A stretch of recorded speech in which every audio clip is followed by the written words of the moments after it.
ಸಾಯಿರಾಮ್. ಸಮರ್ಥ ಸದ್ಗುರು ಸಾಯಿನಾಥ್ ಮಹಾರಾಜ್ಗೆ ಜೈ. ನಮ್ಮ ಸಾಯಿ ಕುಟುಂಬದ ಎಲ್ಲಾ ಸಾಯಿ ಭಕ್ತರಿಗೆ ನಮಸ್ಕಾರ. ಸಾಯಿ ಆಶೀರ್ವಾದ ಸದಾ ನಿಮ್ಮ ಮೇಲೆ ಇರಲಿ ಅಂತ ಬಾಬಾಗೆ ಬೇಡ್ಕೊಂತ ಇವತ್ತಿನ ವಿಡಿಯೋ ಶುರು ಮಾಡ್ತಾ ಇದ್ದೀನಿ. ಇವತ್ತಿನ ವಿಡಿಯೋದಲ್ಲಿ ಸಾಯಿ ಅಪ್ಪ ಏನ್ ಹೇಳ್ತಾ ಇದ್ದಾರೆ ಅಂದ್ರೆ, ಮಗು, ಇಲ್ಲಿರುವ ಹನುಮಾನ್ ಬೆಳಕನ್ನು ಮುಟ್ಟಿ ನಿರ್ಲಕ್ಷ್ಯ ಬೇಡ. ನಿನ್ನ ಕಷ್ಟಗಳು ಈ ಕ್ಷಣ ಭಸ್ಮ ಮಾಡುತ್ತಾರೆ ಅಂತ ಸಾಯಿ ಅಪ್ಪ ಇವತ್ತು ನಮ್ಮೆಲ್ಲರಿಗೂ ಹೊಸ ಸಂದೇಶವನ್ನು ತಂದಿದ್ದಾರೆ. ಈ ಸಂದೇಶದ ಮೂಲಕ ನಮ್ಮ ಮನೆಯಲ್ಲಿ ಏನ್ ಕಷ್ಟಗಳು ನಡೀತಾ ಇದೆಯೋ ಆ ಕಷ್ಟಗಳಿಗೆ ಇವತ್ತೇ ಈ ಕ್ಷಣ ಭಸ್ಮ ಮಾಡುತ್ತಾರೆ ಅಂತ ಸಾಯಿ ಅಪ್ಪ ಇವತ್ತು ನಮ್ಮೆಲ್ಲರಿಗೂ ಈ ಸಂದೇಶವನ್ನು ತಂದಿದ್ದಾರೆ. ಸಾಯಿ ಮೇಲೆ ಪೂರ್ತಿ ವಿಶ್ವಾಸ ನಂಬಿಕೆ ಇಟ್ಟು ಎಲ್ಲರೂ ಕೂಡ ಹನುಮಾನ್ ಬೆಳಕನ್ನು ಮುಟ್ಟಿ ನಿರ್ಲಕ್ಷ್ಯವಿಲ್ಲದೆ ಎಲ್ಲರೂ ಕೂಡ ಸಾಯಿ ಮೇಲೆ ನಂಬಿಕೆ ಇಟ್ಟು ಪ್ರಯತ್ನ ಮಾಡಿ. ಜೀವನದಲ್ಲಿ ನಮಗೆ ಏನ್ ಕಷ್ಟಗಳು ನಡೀತಾ ಇದೆಯೋ ಅದೆಲ್ಲ ಕೂಡ ದೂರ ಆಗುತ್ತೆ. ಈ ಕ್ಷಣ ನಾವೇನ್ ಅನುಭವಿಸ್ತಾ ಇದ್ದೀವೋ ಅದು ಕೇವಲ ಕರ್ಮಗಳ ಮೂಲಕ ಅನುಭವಿಸ್ತಾ ಇದ್ದೀವಿ. ಮಗು, ನಿನ್ನ ಮನಸ್ಸಿಗೆ ನೋವು ಕೊಟ್ಟಿರೋರ ಬಗ್ಗೆ ಯೋಚನೆ ಮಾಡಬೇಡಿ.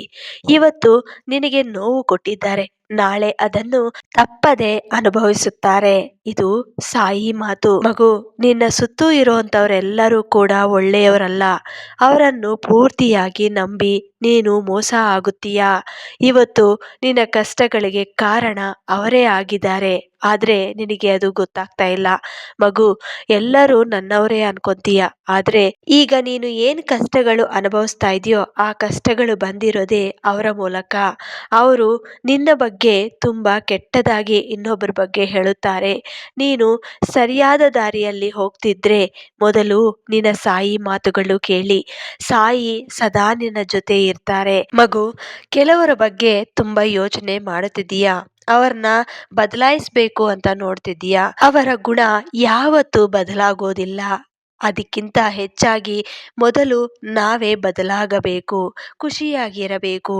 ಆಗ ಅವರ ಬಗ್ಗೆ ಯೋಚನೆ ಮಾಡೋದನ್ನು ಬಿಟ್ಟು ನಮಗೆ ನಮ್ಮ ಮಾತುಗಳಿಗೆ ಬೆಲೆ ಇಲ್ಲ ಅಂತ ತಿಳಿದಾಗ ನಾವು ಅವರಿಗೆ ಎಷ್ಟು ದೂರದಲ್ಲಿರ್ತೀವೋ ಅಷ್ಟು ನಮಗೆ ಒಳ್ಳೆಯದಾಗುತ್ತೆ.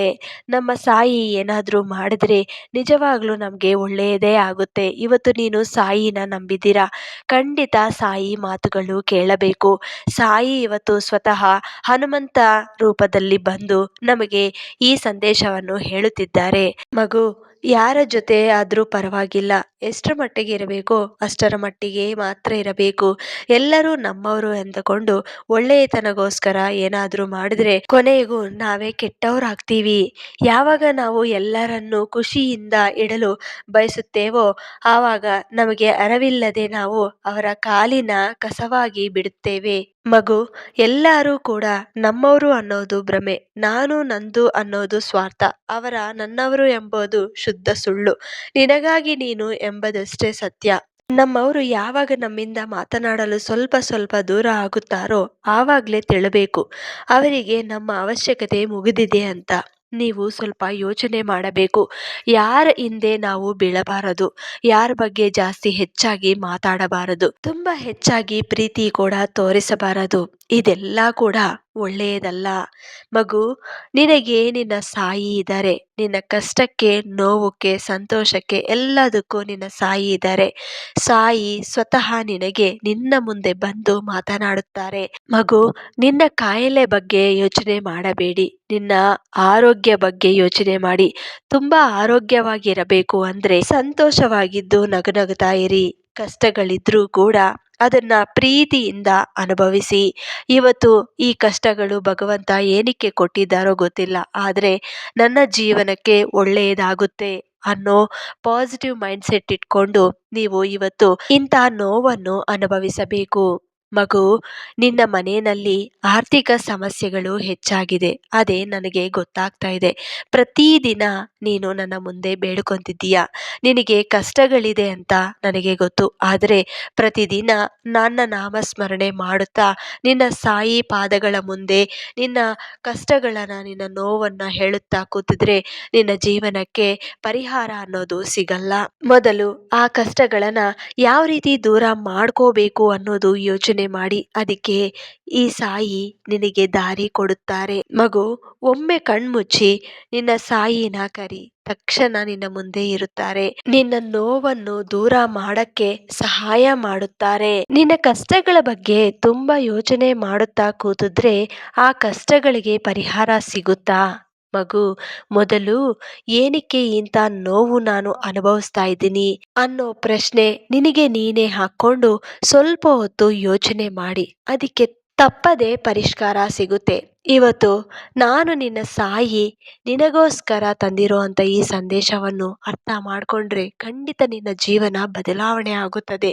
ಇವತ್ತು ನೀನು ಏನು ಇಚ್ಛೆಗಳು ಕೇಳ್ತಾ ಇದೆಯೋ ಅಥವಾ ನಿನ್ನ ಕಷ್ಟಗಳು ದೂರ ಆಗಲಿ ಅಂತ ಹೇಳ್ತಾ ಇದೆಯೋ ಅದೆಲ್ಲ ಕೂಡ ನಿನ್ನ ಜೀವನದಲ್ಲಿ ನಡಿಬೇಕು ಅಂದ್ರೆ ಮೊದಲು ನಿನ್ನ ಸಾಯಿ ಮಾತುಗಳು ಆಚರಣದಲ್ಲಿ ಇಡಬೇಕು.